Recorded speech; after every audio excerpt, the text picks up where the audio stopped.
নমস্কার। গল্পসঙ্গীর গল্পের আসরে সকল শ্রোতা বন্ধুদের স্বাগত জানাই।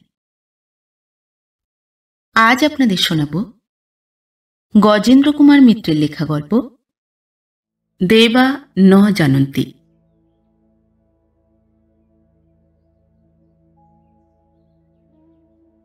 ওদিকে টেবিলে কানাকানি আর চাপা হাসি চলছে যুথিকাকে নিয়ে। বেশ বড় জটলা, আবার একটা স্ক্যান্ডেল। দাঁতে দাঁতে ঘষে সুমিত্রা। ওরা কি এই জন্যেই অফিসে আসে নাকি? একেই তো মেয়েদের দুর্নামের শেষ নেই। সুপারিনটেন্ডেন্ট হরিশবাবু দুবেলা শোনাচ্ছেন, অফিসে একটি করে মেয়ে ঢুকছে আর আমাদের কাজ বাড়ছে। মেয়েদের দ্বারা যদি কাজ হতো তাহলে আর ভাবনা ছিল না। ঈশ্বর কি তাহলে ওদের অবহেলা করে সৃষ্টি করতেন? সে যাও, ওরা না হয় ভূষণ হয়েই থাক, অনেক ফার্নিচারই তো আছে এমন, কিন্তু ওরা এসে ছেলেগুলোর মাথা খাচ্ছে, এইতেই যে আপত্তি। এদের দিয়েও কোনো কাজ পাচ্ছি না। সুমিত্রা ওদিকে তাকাবে না প্রতিজ্ঞা করে খাতার উপর ঘাড় গুঁজে ঝুঁকে পড়ে, কিন্তু কানে কথার টুকরোগুলো এসে যেন বেঁধে তীরের মতো। নিবারণ বলছে, হিরণটার পেটে পেটে এত? সুরেশ তার জবাবে বলছে, হিরণের দোষ দিই না ভাই, যুথিকা মেয়েটি সোজা নয়, নাছোড় বান্দা একেবারে। দিন কতক আমার পেছনে লেগেছিল কিনা আমি জানি। ফোঁস করে উঠল চারু, তুই থাম সুরেশ। অমনি নিজে খানিকটা বাহাদুরি নেবার চেষ্টা। যুথিকার আর খেয়ে দে কাজ নেই, তোর পেছনে লাগবে। রাগলে তোতলা হয়ে যায় সুরেশ। মায়ের বলছি, তুই রবিকে জিজ্ঞেস কর। রবি অম্লান বদনে মুখের উপরেই বলে দিলে, আমি তো জানতুম তুই ওকে বিরক্ত করিস যেখানে সেখানে। ডেপুটি ডাইরেক্টর জেনারেলের টিএ বিল, সাবধানে দেখতে হবে। সুমিত্রা টাইম টেবিল খুলে মাইলের হিসাব দেখে। ওদিকে কান দিলে চলবে না। এই কাজটা হরিশবাবুর করার কথা, কিন্তু তিনি ওকেই ভার দিয়েছেন। বুঝে সুঝে নাও সব কাজ, কোন দিন কি করতে হয় বলা কি যায়? তোমার মাথা তো ভালো, চাই কি এসএসটা যদি পাশ করতে পারো তো। মেয়েদের অবশ্য হয় না, অঙ্কে যা মাথা। নিজেই নিজের মন্তব্যের উত্তর দিয়ে শেষ করেছেন। ওর এ আস্থার মর্যাদা রাখতেই হবে। তবু রাগটা ও দমন করতে পারে না। প্রাণপণে চেপে থাকা সত্ত্বেও অনুভব করে যে ঠোঁটের স্নায়ুটা দপদপ করছে, কাঁপছে ভেতরে ভেতরে। অপমান? তাই অন্তত ও বিশ্বাস করতে চায়। এই দুই একটা মেয়ের জন্যে ওদের সকলের অপমান। কাজ তো কেউই করে না। সমস্ত অফিসটার মধ্যে সে আর বেলা, এই দুজন যা কিছু কিছু করে। বাকি সবাই ব্যাগের মধ্যে করে নোভেল আনে আর 10 মিনিট অন্তর নাকের ডগায় পাউডার বুলায়, ছোট্ট আয়না বার করে। আর যা করে, তরুণ ছেলেদের সঙ্গে ইয়ার্কি ফষ্টি নষ্টি। সর্বাঙ্গ জ্বলে যায় সুমিত্রার। ছেলেগুলোও তেমনি। কি আছে ওই যুথিকার? সুমিত্রার চেয়ে ঢের বেশি কালো। হ্যাঁ, পাশে বসে মিলিয়ে দেখেছে সে। চোখ দুটো ওরই মধ্যে একটু ড্যাবা ড্যাবা, আর দাঁতগুলো বেশ সাজান। তা হাসলে সুমিত্রাকেও ভালো দেখায়। বয়সটা কম এই যা, কতই বা কম, 20-22 তো কম নয়। আইএ পাশ করে এসে ঢুকেছে। মেয়েরা কি 16 বছরে ম্যাট্রিক পাশ করে? কিছুতে না। তার প্রমাণ তো সে নিজেই। নিজের বয়সের হিসাবটা মনে পড়ে যায়। 29 বছর 7 মাস। গোনা গাঁথা। অনেকেরই বয়সের হিসেব গুলিয়ে যায়। ওরও যদি যেত, সুমিত্রা বাঁচত তাহলে। কে কুক্ষণে যে ঠিক ওই দিনটিতে ও জন্মেছিল। ওর দাদার যেদিন ম্যাট্রিক পরীক্ষা আরম্ভ, সেই দিনে ওর জন্ম। জ্ঞান হওয়ার পর থেকে অষ্টপ্রহর ওই কথাই শুনছে, এবং সেই সঙ্গে সঙ্গে সেই বিশেষ তারিখ ও দিনটা। দাদার এই অর্থহীন রসিকতা সুমিত্রার পক্ষে কি বেদনাদায়ক হতে পারে তা বোঝবার মতো বুদ্ধি ভগবান তাকে দেননি। মেয়েদের বয়স স্মরণ করায় যে দায়িত্ব আছে অভিভাবকদের, সে কথাটাও দাদা কখনো ভেবে দেখেনি। মনে করিয়ে দিতে পারত খুবই, কিন্তু আত্মসম্মানে বেঁধেছে বলে প্রত্যেকবারই উদ্যত রসনাকে দমন করেছে সুমিত্রা। দাদা নিজে বিবাহিত, 7-8টি সন্তান ওর। যা রোজগার করে তাতে নিজের সংসার চলে না। বোনের বিয়ে দেবার কথা কল্পনা পর্যন্ত সে করে না। দু একবার মনে করিয়ে দেবার চেষ্টা করেছে, কিন্তু সে বাবার উপর সব দায়িত্ব চাপিয়ে সরে পড়েছে। বাবার মেয়ে বাবা বুঝবেন, আমার নিজের 3টে মেয়ে কেমন করে পার করব তার ঠিক নেই, তা আবার বাবার মেয়ে। নিজের বোনকে বাবার মেয়ে বলে উল্লেখ করার রসিকতায় হেসে উঠত প্রতিবারই। অপমানে সুমিত্রার পায়ের নখ থেকে মাথার চুল পর্যন্ত জ্বলে যায় ওর ওই হাসিতে।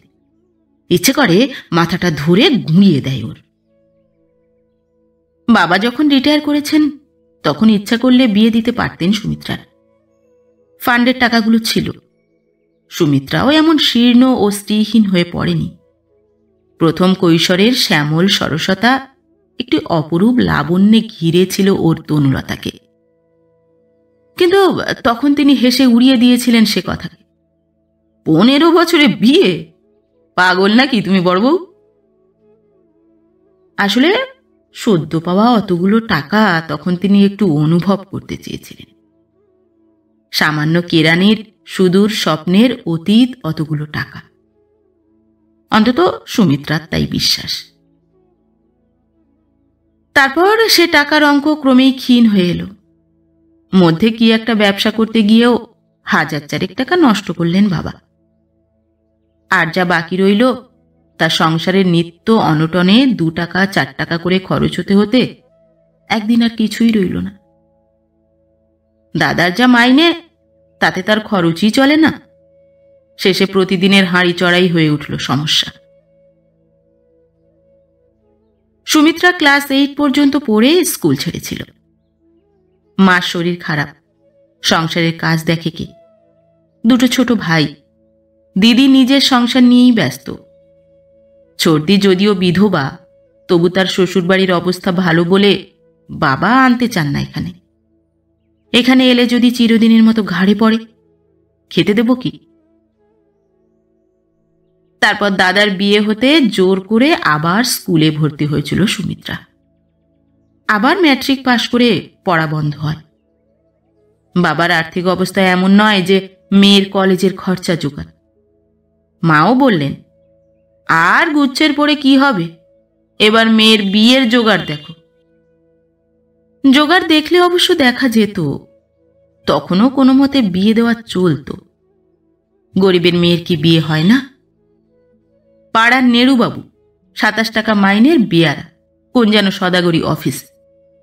তবু তিনিও তো মেয়ের বিয়ে দিলেন। কিন্তু তার বেলা সেরকম উদ্যোগী হয়ে পরিশ্রম করবে এমন লোক ছিল না। বাবা তাস আর তামাক, সেই সঙ্গে পাড়ার অকর্মণ্য বৃদ্ধদের সঙ্গে আড্ডা, এই নিয়েই থাকতেন।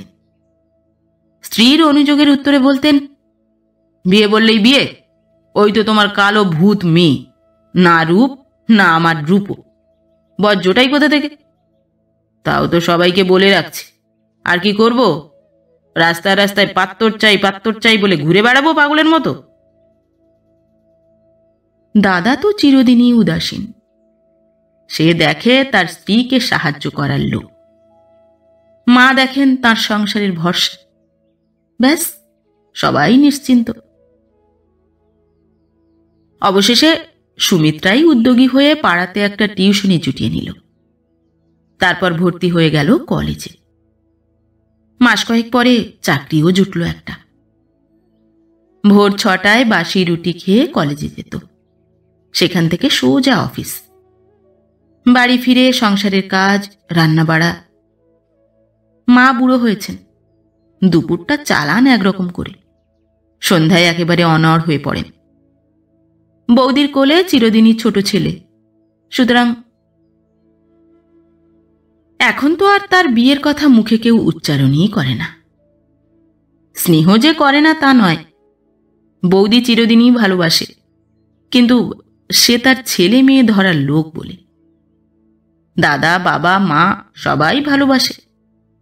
ওরই উপার্জনে তাদের উপবাস করা বন্ধ হয়েছে। ছোট ভাইদের পড়াশুনো চলছে। এক কথায় সুমিত্রার এই সরকারি চাকরি হওয়াতে তারা নিঃশ্বাস ছেড়ে বেঁচেছেন। সংসারটা অপেক্ষাকৃত মসৃণভাবে চলেছে। দাদা তো এমনভাবেই কথা বলে যে সুমিত্রার আর বিয়ে হওয়া সম্ভব নয়, এবং সে কথাটা নিশ্চয়ই সুমিত্রাও এতদিনে বুঝেছে। এটা স্বতঃসিদ্ধ। এর আগের ঔদাসীন্য বিঁধেছে, কিন্তু তার চেয়ে ঢের বেশি বেঁধে এখনকার এই নির্মম স্বার্থপরতা। ওরা কি ভাবে সুমিত্রাকে?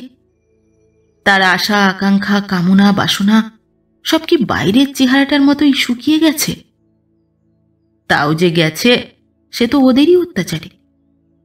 খাওয়া নেই, বিশ্রাম নেই, আর তার ফলে ক্রমবর্ধমান নৈরাশ্য। শেষেরটাই তাকে আরো বেশি করে শুকিয়ে দিয়েছে। নইলে বৌদিও তো তার বয়সী, হয়তো কিছু বড়ই হবে। তার উপর 8টি সন্তানের মা। তবু এখনো কেমন ঢলঢলে আছে ওর মুখখানা। ওর বন্ধুরাও কেউ এমন পাকিয়ে যায়নি। না, এসব কি ছাইভস্য ভাবছে সে? ছি, এ বিলটা আজকে চেক করে দিতে না পারলে হরিশবাবু কি ভাববেন? মাথা ঝাঁঝা করছে, কান দিয়ে যেন আগুন বেরোচ্ছে। বাথরুমে গিয়ে ঘাড়ে মাথায় জল দিয়ে আসা যাক। সুমিত্রা উঠে পড়ে। ফিরে আসবার পথে চোখে পড়ে বারান্দায় অসিত দাঁড়িয়ে সিগারেট খাচ্ছে। অতসী যেতে যেতে মুচকি হেসে গেল। দুজনেরই চোখে বিদ্যুৎ খেলে গেল নিমেষে। বহু পরিচিত এ চাহনি। এমনকি অতসীও। ওর চামড়াটা 2 পোঁচ বেশি ফর্সা, এটা ঠিক, কিন্তু বয়স তো সুমিত্রার চেয়েও বেশি। বুকের মধ্যে যে দীর্ঘ নিঃশ্বাসটা প্রাণপণে দমন করে রেখেছিল, সেটা এবার বেরিয়ে আসে। কিছুতেই আর চেপে রাখতে পারে না। মনকেও এতক্ষণ ধরে যে প্রবঞ্চনা করে চলেছে, আর সেটা সম্ভব নয়। হ্যাঁ, সে ঈর্ষিত। কই, এতকালের মধ্যে তার দিকে তো কেউ ফিরেও তাকালে না। তার সঙ্গে রসিকতা করতে চায়, ইয়ার্কি দিতে চায়, এমন কি কেউ নেই? একজন মাত্র তাকে নির্জনে পেলে কিছু অশ্লীল রসিকতা করেন, তবে সে আরও অপমান। তিনকড়িবাবুর রিটায়ার করারও বয়স পেরিয়ে গেছে, এখন এক্সটেনশনে আছেন। আশ্চর্য, আজ না হয় সে এমন রোগা আর কাঠি মতো হয়ে গেছে। যখন তা ছিল না, তখনও তো কোনো ইতিহাস কোথাও রচিত হয়নি ওকে নিয়ে। পাড়ার অনেক মেয়ের অনেক কাহিনী সে জানে। আজকাল তো কথাই নেই, ক্লাস একটু পেরোলেই এ বাড়ি থেকে ও বাড়ি এবং ওপর থেকে নিচে চিঠি লেখালেখি। কোনো কোনো ক্ষেত্রে চিঠিরও বেশি। শুধু কি বিধাতা তারই চরিত্র নির্মল রাখবার জন্য বিশেষ একটি অদৃশ্য প্রহরায় ঘিরে রেখেছেন তাকে? রূপকথার রাজপুত্র না আসুক, পাড়ার কোনো বখা ছোকরাও তো কোনোদিন তার জানালা লক্ষ্য করে ঢিল ছোঁড়েনি, তাকে দেখে শীষ দেয়নি। এমন কি কাঠিন্য তার চোখে মুখে মাখানো আছে? এমন কি গম্ভীর এবং ভয়াবহ সে? ঠং ঠং করে 4টে বেজে যায়। হরিশবাবু হেঁকে বলেন, কই গো সুমিত্রা, হলো তোমার? আমিও ফাইলটা ক্লোজ করতে চাই যে, কোন দিন আবার শালা উড়ো দেবে। সুমিত্রা অপরাধীর মতো এসে দাঁড়ায়। বড্ড মাথা ধরে উঠেছে কাকাবাবু, কিছুতেই যেন কাজ এগোচ্ছে না। আমি করে দিয়ে যাব যত দেরি হোক। হরিশবাবু মুখ তুলে তাকাতেই ওর মুখের অপরিসীম বিবর্ণতা তাঁর চোখে পড়ে। ইস, সত্যি তো, চোখ মুখ যে শুকিয়ে গেছে একেবারে। অ্যাসপিরিন খাবে নাকি? আছে আমার কাছে। ও বিল থাকবে আজ, এখন বরং বাড়ি চলে যাও, কাল ফার্স্ট আওয়ারে করে দিও। ইস, তোমরা যে মোটে শরীরটার দিকে নজর দাও না। যত বলি একটু করে ত্রিফল আর জল খেও ভোরবেলা। বাকি কথাগুলো আর শোনে না সুমিত্রা। সত্যি ওর মাথা ধরে উঠেছে ভীষণ। কেন এমন হলো কে জানে। বিশেষ করে আজই ওর চিত্ত কেন এমন উদ্বেল হয়ে উঠল। এসব আঘাত তো নিত্য নৈমিত্তিক। বাড়ি আসতেই বাবা প্রথম প্রশ্ন করলেন, কিরে এত সকাল সকাল? উত্তর দিলে না সুমিত্রা। হাতে সাজা হুঁকো এবং সামনে চায়ের পেয়ালা। নিশ্চিন্ত নিরুপদ্রব জীবন। সে নিজেই নিরুপদ্রব করে দিয়েছে ওর জীবন। ওপরে উঠতে মা বললেন, হ্যাঁ রে, তোর চোখ মুখ এমন বসে গিয়েছে কেন? অসুখ করেছে নাকি? কই আয় তো দেখি। অন্যদিন হলে ওর এই উদ্বিগ্ন কণ্ঠস্বরে সুমিত্রার মনও আর্দ্র হয়ে উঠত, কিন্তু আজ যেন আরো বিদ্বিষ্ট হয়ে উঠল।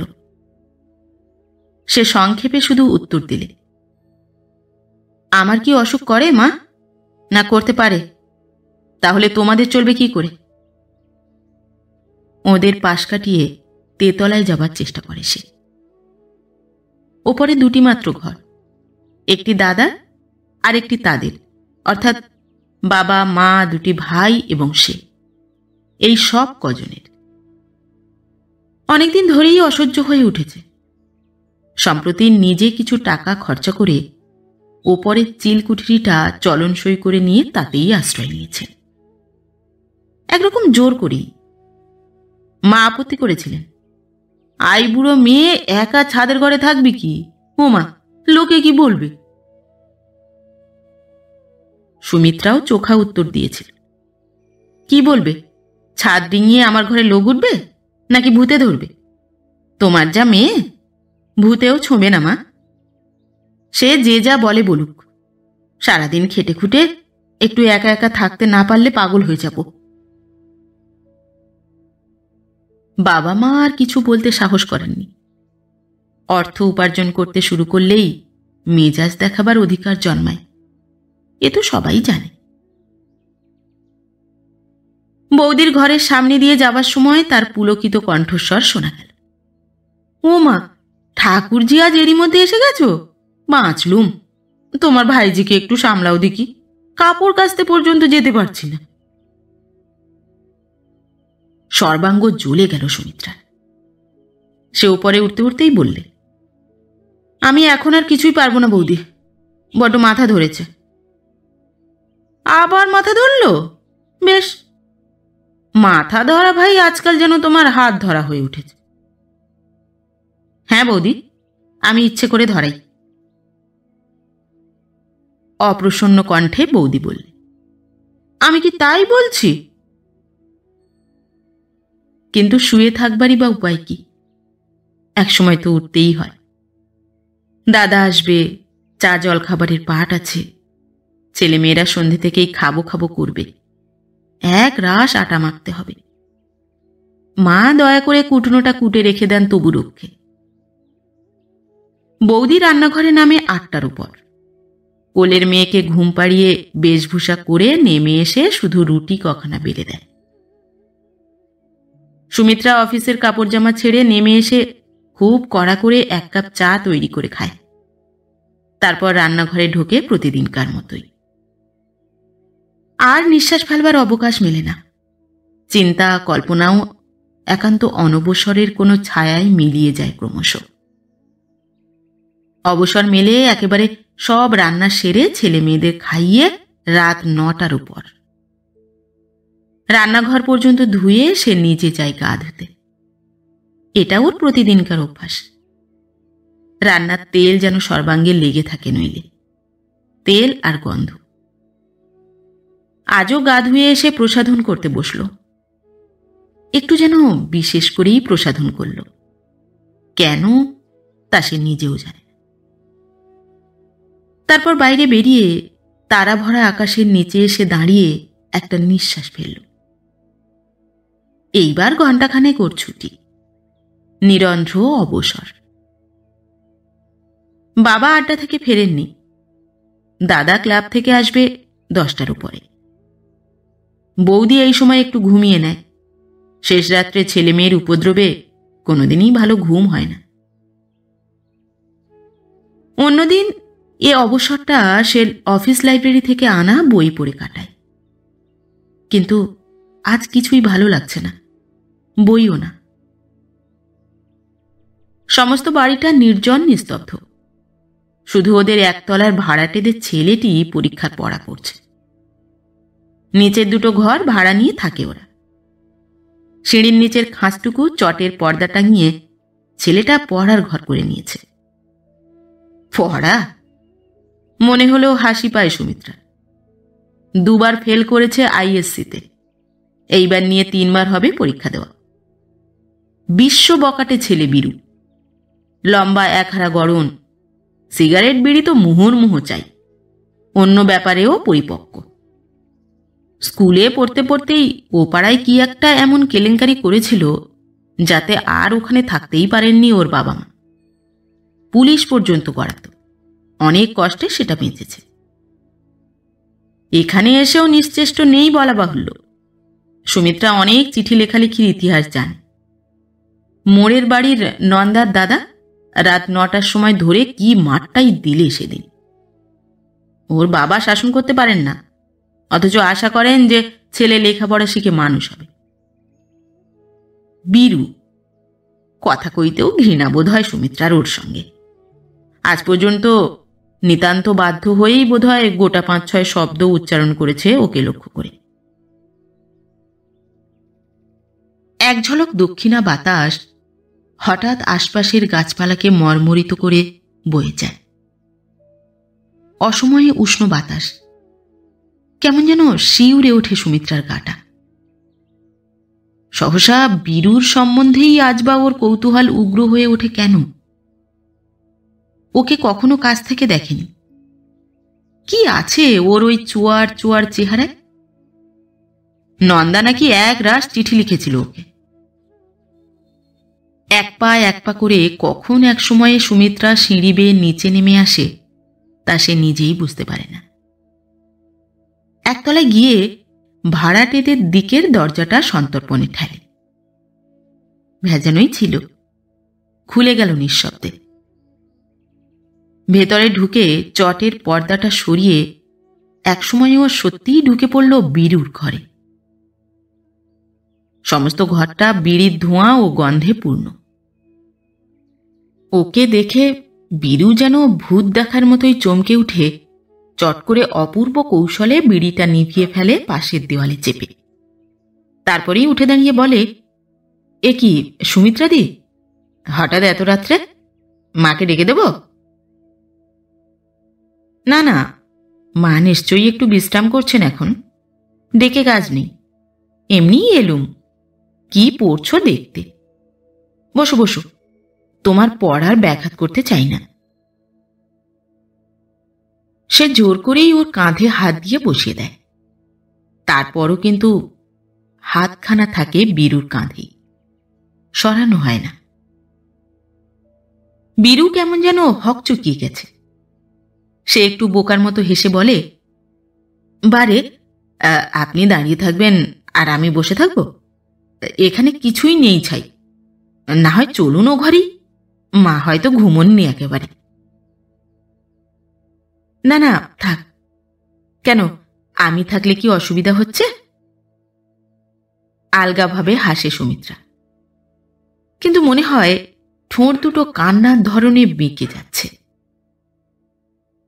নিজে নিজেই অনুভব করে সেটা। বীরুর কাঁধে রাখা হাতখানা কাঁপছে অল্প অল্প। অনভ্যস্ত ভূমিকার বিড়ম্বনায় স্নায়ুগুলো যেন অবশ হয়ে আসে। টুকরো টুকরো আলাপ কিছুতেই দানা বাঁধে না। বেশ বুঝতে পারে সুমিত্রা বীরু কেমন একটা অস্বস্তি অনুভব করছে। ও নিজেও ঘেমে ওঠে। আরো মিনিট 5-6 বৃথা চেষ্টা করে সুমিত্রা উঠে পড়ে। আচ্ছা তুমি পড়ো, সময় নষ্ট করলুম খানিকটা। না না তা নয়, তবে আপনি আসাতে আমি ভেবেছিলুম কি না কি বিপদ আপদই হলো বুঝি। আপনি তো এমনি কারোর সঙ্গে কথাই কন না। বাবা, যা গম্ভীর। সৌজন্যের কথা, কিন্তু চোখে যে হাসির আভাস ওর লেগেছিল তাতে কি বিদ্রূপ নেই? কাল কি ওর অন্তরঙ্গ বন্ধুদের কাছে এই কথাই বলবে না? ওপরের বাড়িওয়ালাদের সেই কেলটে ছুরিটা কাল রাত্রিরে জমাতে এসেছিল। মাইরি! আড়াল থেকে শুনে শুনে ওদের কথা বলার ধরন ওর মুখস্থ হয়ে গেছে। কেন গেল? কেন এই অপমানটা হতে গেল স্বেচ্ছায়? ক্ষোভে, দুঃখে, অপমানে চোখে জল এসে গেল সুমিত্রার। সিঁড়ি দিয়ে উপরে উঠতে উঠতে সত্যিই অন্ধকারে দাঁড়িয়ে দেওয়ালে মাথা ঠুকতে লাগলো সে। খানিকটা পরেই ওদের চাকর রাখাল এসে পৌঁছল দেশ থেকে। রাখাল ওর দাদার অফিসে কাজ করে, ওদের বাড়িতে থাকে এবং খায়। তার বদলে দুবেলা যতটা পারে কাজকর্ম করে দেয়। সুমিত্রার চাকরি হওয়ার পর থেকেই এই ব্যবস্থা সম্ভব হয়েছে। রাখাল মাসখানেকের ছুটি নিয়ে দেশে গিয়েছিল। মুড়ির ছাতু, নতুন গুড়, কত কি এনেছে। এতক্ষণে দাদার বাবাও এসে গিয়েছে। খুব খানিকটা হই হই হলো। রাখাল বললে, আমি যা ছাতু এনেছি তাই খাবো এখন, দিদির তো রান্না টান্না সারা। সুমিত্রা জোর দিয়ে বললে, না না, রুটি বেশি আছে, সত্যিই বেশি আছে। তাছাড়া আমার শরীরটা ভালো নেই, আমি তো কিছু খাবই না। সে জোর করে নিজের ভাগের খাবারটা রাখালকে খাইয়ে দিলে। রাখাল বললে, আপনি মিছে করে বললেন দিদি, পাছে আমি না খাই। মিষ্টি হেসে সুমিত্রা বললে, বললুমই বা রাখাল, সত্যি যদি তোমার দিদি হতো, তুমি হঠাৎ গিয়ে পড়লে না খাইয়ে সে নিজে খেতে পারত? উত্তর দিতে গিয়ে রাখালের কণ্ঠস্বর গাঢ় হয়ে আসে। সে কথা আমি দেশে গিয়ে সবাইকে বলেছি দিদি, যে আমায় দিদিমণি যা যত্ন করেন অমন আমার আপনার লোকেও কেউ করতে পারত না। খাওয়া দাওয়ার পর সবাই যে যার ঘরে চলে যায়। রাখাল রান্নাঘর ধুয়ে মুছে পরিষ্কার করে এখানেই শোবে। চাকরদের শোবার মতো ঘর আর নেই এখন, রান্নাঘরেই ব্যবস্থা করতে হয়েছে। ঘর ধুতে ধুতে রাখাল পেছনে ছায়া দেখে চমকে ওঠে। সুমিত্রাই আবার কখন নিচে নেমে এসেছে। কি চাই দিদিমণি? জল? বললেন না কেন ডেকে দিয়ে আসতুম। না না, এমনি ঘুম আসছে না তাই। তোমার কাছে তোমাদের দেশের খবর সব শুনতে এলুম। টুকরো টুকরো খবর দেয় রাখাল ঘর মুছতে মুছতে। 21-22 বছরের জোয়ান ছেলে, দেশে গিয়ে স্বাস্থ্যের উন্নতি করেই এসেছে। তবু সুমিত্রা যখন কাছে গিয়ে ওর ঘাড়ে হাত দিয়ে বললে, যাই বলো রাখাল, তুমি একটু রোগা হয়েই এসেছ, তখন একবার নিজের দিকে তাকিয়ে রাখালও তা স্বীকার করলে, বড্ড রোদে রোদে ঘুরেছি কিনা, তাছাড়া ঘর দোরগুলো নিজেই সারলুম, বাবা যে সৃষ্টির কাজ জমিয়ে রেখেছিলেন। অবশেষে রাখাল যখন বিছানা পাততে শুরু করলে সুমিত্রাকে চলে আসতে হল। আর দাঁড়িয়ে থাকার কোনো অজুহাতই নেই। তাছাড়া শোভনতা ও সঙ্গতির সীমা ছাড়িয়ে যাচ্ছে ক্রমশ। কিন্তু তবু সে তখনই শুতে যেতে পারলে না। অন্ধকারে নিঃশব্দে দাঁড়িয়ে রইল ছাদে, একা একা, নিশাচরী প্রেতিনীর মতো। অনেকক্ষণ পরে খুট করে একটা শব্দ হলো নিচে, ওদেরই সদর দরজা খোলার মতো। হেঁট হয়ে ঝুঁকে পড়ে দেখলে, হ্যাঁ, ওদের বাড়ি থেকেই কে একজন বেরিয়ে গেল খুব সন্তর্পণে। একবার মুখ তুলে ছাদের দিকে তাকালেও তবে অন্ধকারে বোধহয় সুমিত্রাকে দেখতে পেলে না। কিন্তু সুমিত্রা চিনতে পারলে রাখাল। ওধারে দাশগুপ্তদের বাড়িরও খিড়কির দোর খুলে গেল। প্রায় নিঃশব্দে বেরিয়ে এলো এক ছায়ামূর্তি। মধ্যেকার খালি মাঠে বসে দুজনে কি গল্প হতে লাগলো। রাখাল একটা বিড়িও ধরালো। সেই আলোয় সুমিত্রা দেখল তার অনুমানই ঠিক। দ্বিতীয় প্রাণীটি গুপ্তদের ঝির চপলা। মিনিট কত গল্প করার পরেই দুজনে উঠে পড়ল। চপলা ফিরে গেল ওদের বাড়ি, রাখালও ফিরে এসে সাবধানে দোর বন্ধ করে শুয়ে পড়ল। খুব সামান্য শব্দ হলেও সুমিত্রা ওর নিজের ঘরে এসে দৌড় দেওয়াটা পর্যন্ত শুনতে পেল। সামান্য ব্যাপার, ওদের এ প্রণয় রহস্য অনেকদিনই অনুমান করেছে সুমিত্রা। আগে আগে কৌতুকই অনুভব করেছে বরং, কিন্তু আজ কে জানে কেন অসহ্য ক্রোধে জ্বলে উঠল। খানিকটা চুপ করে কাঠের মতো দাঁড়িয়ে থেকে তত্তর করে নেমে এলো নিচে। বারান্দায় পড়ে মায়ের মাথার কাছে জানালা থেকে চাপা গলায় ডাকলে, মা, মা, শোনো, ওঠো একবার। মা তাড়াতাড়ি ভয় পেয়ে উঠে দৌড় খুলে দিলেন। কি রে, ব্যাপার কি? কি হয়েছে?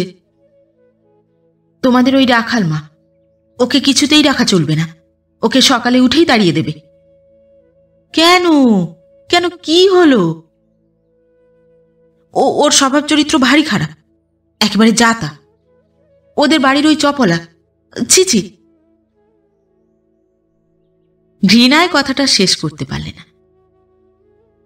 মা কিন্তু অতি সহজেই কথাটা নিলেন। ও এই সর্বরক্ষে, আমি বলি না জানি আর কি। ও সব তো বাছা আছেই, বলি ভদ্রলোকদেরই স্বভাব চরিত্র পাহারা দেওয়া যায় না, তা চাকর বাকর। নে নে যা, তুই শুয়ে পড়গে, যা দেখি। তিলকে তাল করে মাথা গরম করিস। তিনি একরকম ঠেলেই মেয়েকে ওপরে পাঠিয়ে দিলেন। নিজের ঘরে ফিরে এসে সুমিত্রা বিছানায় একরকম আছড়েই পড়ল। সারা জীবনের সমস্ত হতাশা, সমস্ত ব্যর্থতার বেদনা যেন ধৈর্যের বাঁধ ভেঙে আজ অশ্রুর আকারে বেরিয়ে এলো। কঠিন ঠান্ডা বিছানাতে আকুল হয়ে মাথা ঠুকতে লাগলো সুমিত্রা। বেঁচে থাকার এ যন্ত্রণা সে আর সইতে পারছে না। হে ঈশ্বর, সে মরতে চায় শুধু এখন।